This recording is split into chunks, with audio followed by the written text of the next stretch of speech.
সবাইকে স্বাগত জেলার সংবাদে। সাথে রয়েছে দোলা ডলরের। শুরুতেই জানাবো সংবাদ শিরোনাম। ৩ আগস্ট ঢাকায় কেন্দ্রীয় শহীদ মিনারে সবাইকে সমবেত হওয়ার আহ্বান নাহিদ ইসলামের। অনেক মামলায় উদ্দেশ্যমূলকভাবে আসামি করায় তদন্তে দেরি হচ্ছে, জানালেন স্বরাষ্ট্র উপদেষ্টা। এআই এর অপব্যবহার আগামী নির্বাচনে বড় চ্যালেঞ্জ, খুলনায় মতবিনিময়ে বললেন সিইসি।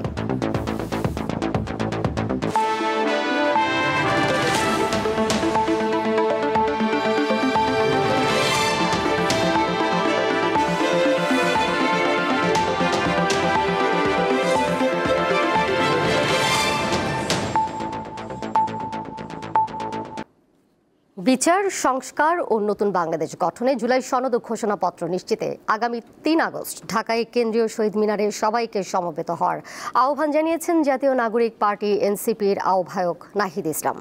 দুপুরে মৌলভীবাজার শহরের বেরির পার পয়েন্টে এনসিপির জুলাই পদযাত্রা অনুষ্ঠানে তিনি এসব কথা বলেন। নাহিদ বলেন, অভ্যুত্থানের পরেও বাংলাদেশকে পুরনো পদ্ধতিতে চালানোর চেষ্টা অব্যাহত আছে, সেটা তরুণরা করতে দেবে না। বলেন, অন্তর্বর্তী সরকার তরুণদের আশাহত করেছে। নির্বাচনকে সামনে রেখে সব একাকার করা হচ্ছে, যা কখনো কাম্য নয়।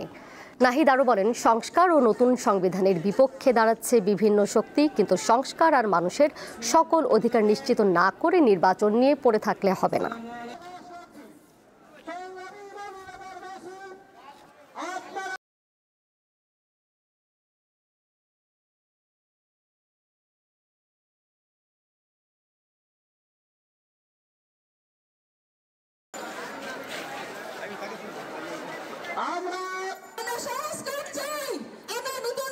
আমরা এই বাংলাদেশকে আর পুরনো রূপে ফেরত দিতে দিব না।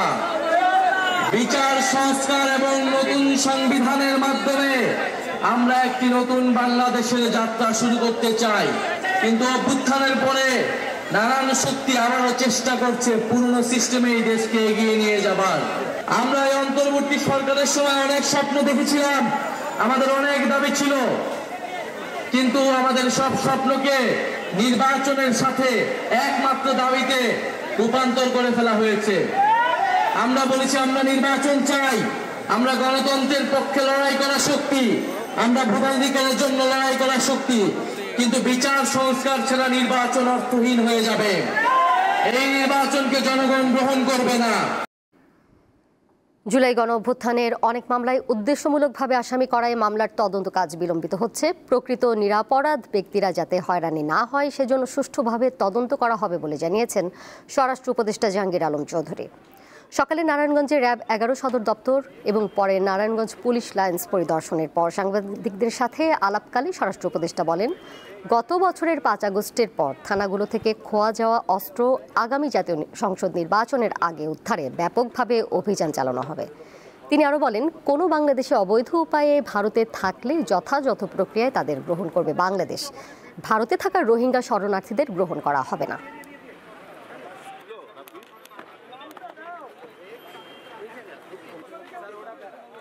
নিরাপদ ব্যক্তি যেন কোনো অবস্থায় শাস্তির আওতায় না আসে, এই জন্য আমাদের কিন্তু এটা আরো বেশিভাবে দেখতে হয়।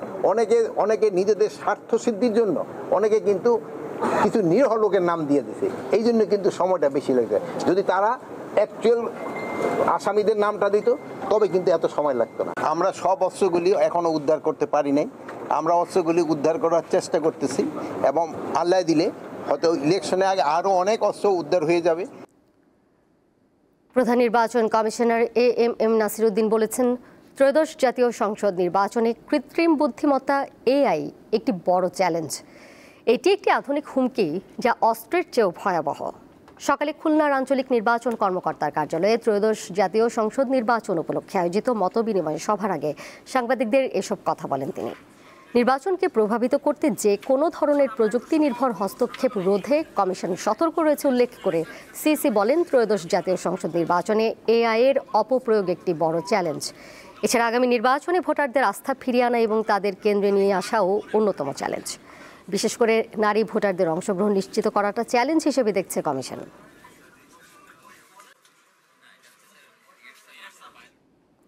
এবার কেওয়াই স্টিল চট্টগ্রাম সংবাদ।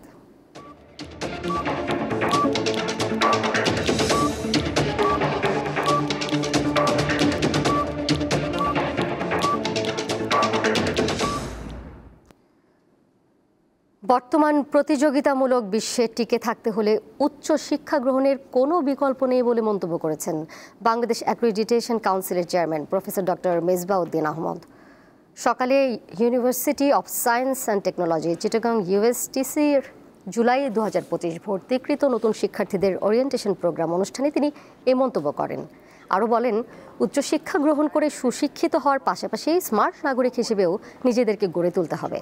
বিশ্ববিদ্যালয়ের ভারপ্রাপ্ত উপাচার্য প্রফেসর ডক্টর মোহাম্মদ সোলাইমানের সভাপতিত্বে অনুষ্ঠানে আরও বক্তব্য রাখেন প্রফেসর ডক্টর বদিউল আলম সহ অন্যান্যরা। গাজীপুরের কালিয়াকৈরের মকসবিলে ডুবে 3 শিক্ষার্থী নিখোঁজ হওয়ার প্রায় 16 ঘন্টা পর একজনের মরদেহ উদ্ধার করা হয়েছে।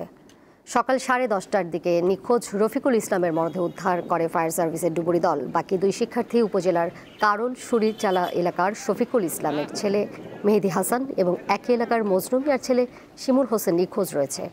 স্থানীয়রা জানান, শুক্রবার সকালে ধামরাই থেকে রফিকুল ইসলাম তার খালার বাড়ি সুরিচালা এলাকায় বেড়াতে যায়। বিকেল 5টার দিকে উপজেলার মকসবিলে 5 বন্ধু মিলে ডিঙি নৌকা দিয়ে ঘুরতে বের হয়। ঢেউয়ের কারণে নৌকা ডুবে যায়। তাদের মধ্যে সাকিব ও আরাফাত সাঁতরে তীরে উঠতে পারলেও বাকি 3 জন তলিয়ে যায়। ফায়ার সার্ভিস জানিয়েছে নিখোঁজ 2 জনকে উদ্ধারে অভিযান চলছে। ঝিনাইদহের মহেশপুর সীমান্ত দিয়ে ভারতে পাচারকালে 31টি স্বর্ণের বার উদ্ধার করেছে বিজিবি। ভোর 5:30টার দিকে উপজেলার কুমিল্লাপাড়া সীমান্তে এই অভিযান চালানো হয়। বিজিবি জানায়, কুমিল্লাপাড়া বিওপির একটি টহল দল মেইন পিলার 60/70-এর কাছাকাছি সন্দেহভাজন একজনকে দেখতে পায়। সে বাংলাদেশ থেকে ভারতে প্রবেশের চেষ্টা করছিলেন। এ সময় তাকে চ্যালেঞ্জ করলে সে 3টি প্যাকেট ফেলে পালিয়ে যায়। পরে ফেলে যাওয়া প্যাকেটে 31টি স্বর্ণের বার উদ্ধার করে বিজিবি। উদ্ধারকৃত স্বর্ণের ওজন প্রায় 4 কেজি 203 গ্রাম, যার বাজার মূল্য 5,83,00,000 টাকা। টাঙ্গাইলের ট্রেনে এক নারীকে সংঘবদ্ধ ধর্ষণের ঘটনায় 3 জনকে গ্রেপ্তার করেছে পুলিশ। শুক্রবার রাতে এক নারী চট্টগ্রামে যাওয়ার জন্য ঢাকা বিমানবন্দর থেকে ট্রেনে ওঠে, কিন্তু ভুল করে ওই নারী উত্তরবঙ্গগামী ট্রেনে উঠে পড়ে।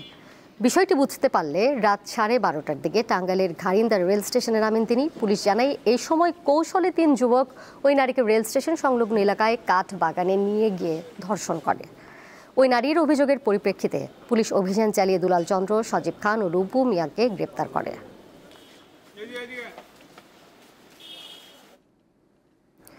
কুয়াকাটা বাঁচাও, পর্যটন বাঁচাও, এই স্লোগানকে সামনে রেখে পটুয়াখালীর কুয়াকাটা সমুদ্র রক্ষার দাবিতে মানববন্ধন করেছেন স্থানীয়রা। শনিবার দুপুরে কুয়াকাটা ট্যুরিজম পার্ক সংলগ্ন সৈকত সড়কে এই মানববন্ধন অনুষ্ঠিত হয়। এই সময় বক্তব্য রাখেন কুয়াকাটা পৌর বিএনপির সাধারণ সম্পাদক মতিউর রহমান, কুয়াকাটা জামায়াতে ইসলামীর সাবেক সভাপতি মাইনুল ইসলাম মান্নান ও কুয়াকাটা প্রেস ক্লাব সভাপতি রুমান ইমতিয়াজ তুষার সহ বিভিন্ন সামাজিক সংগঠনের নেতাকর্মীরা। মানববন্ধনে পৌর বিএনপি, জামায়াত ও প্রেস ক্লাব সহ বিভিন্ন সামাজিক সংগঠনের শত শত মানুষ ভিন্ন ভিন্ন ব্যানার নিয়ে অংশগ্রহণ করে। বক্তারা বলেন, অব্যাহত ভাঙনে সৈকতের সৌন্দর্য ও পরিবেশ ধ্বংস হওয়ার ফলে পর্যটকদের আগ্রহ কমে যাচ্ছে, যা কুয়াকাটার পর্যটন শিল্পের জন্য বড় হুমকি। তাই দ্রুত সময়ে সৈকতের সৌন্দর্য রক্ষার্থে ভাঙন রোধে স্থায়ী পদক্ষেপ নেওয়ার জন্য সংশ্লিষ্টদের প্রতি অনুরোধ জানান তারা।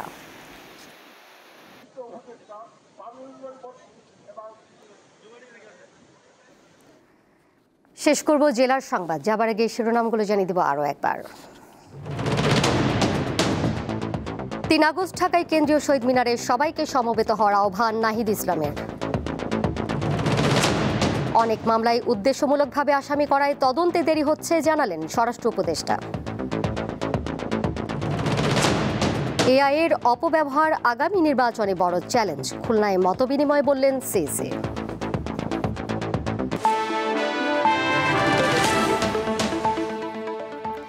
এই ছিল জেলার সংবাদ।